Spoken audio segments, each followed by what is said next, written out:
Break के बाद आपका एक बार फिर स्वागत है। तो मुंबई में एक महीने के भीतर आग की ये दूसरी बड़ी घटना हुई है। इससे पहले 9 मई को कलाबा इलाके में भीषण आग लगी थी, जिसमें एक फायर ब्रिगेड के अधिकारी की मौत हो गई थी। 28 दिन बाद कल फिर एक बहुमंजिला इमारत में आग लग गई और 7 लोग झुलसकर उसमें उसकी मौत हो गई और 4 लोग तो लिफ्ट में फंसकर उनकी मौत हो गई। तो ये कह सकते हैं कि 28 दिन में दूसरा बड़ा अग्निकांड मुंबई में है, जो कहीं ना कहीं सवाल उठाता है कि आखिर कैसे बार बार इस तरह की घटनाएं हो रही हैं और क्यों आम लोगों की जिंदगी जो है वो आग ले रही है। इस वक्त मेरे साथ हादसे के कुछ चश्मदीद यहाँ पर मौजूद हैं, जो कि इसी लोगों की जान जा सकती थी। हालांकि आनन फानन में लोग बाहर निकलकर जान बचाने में कामयाब रहे। कुछ लोगों से बातचीत की हमारे संवाददाता सिद्धांत मिश्रा ने। इस वक्त मेरे साथ हादसे के कुछ चश्मदीद यहाँ पर मौजूद हैं, जो कि इसी सोसाइटी पे रहते हैं। उनसे जानते हैं किस वक्त ये हादसा हुआ और क्या कुछ हुआ उस वक्त, जो उन्होंने अपनी आंखों से देखा, वो किस प्रकार से डर गए, सहम गए और आगे के लिए क्या एहतियात बरतेंगे। आपसे जानना चाहूंगा आपका नाम और आप कहाँ रहते हैं।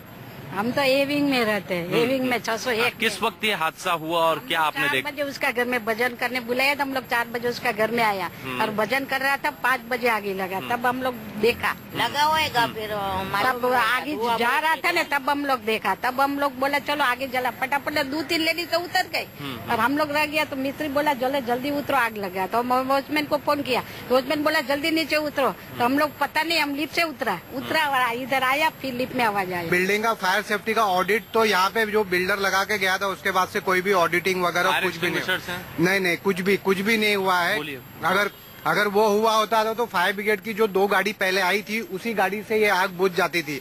उसके लिए स्पेशल भाईकल्ला से गाड़ी मंगाना गया। जो भाईकल्ला से गाड़ी आई थी, उसको 2.5-3 घंटा लगा यहाँ तक पहुँचने के लिए और वो तब तक काम काफी तमाम हो चुका था। आपसे जानना चाहेंगे, आप जिस वक्त आग लगी उस वक्त आप कैसे नीचे उतरे? और हम लिफ्ट से उतरे नीचे, मालूम नहीं था कि लिफ्ट यूज नहीं करना है। अभी सब कम लोग बताते हैं, तभी मालूम पड़ा कि लिफ्ट नहीं करना चाहिए।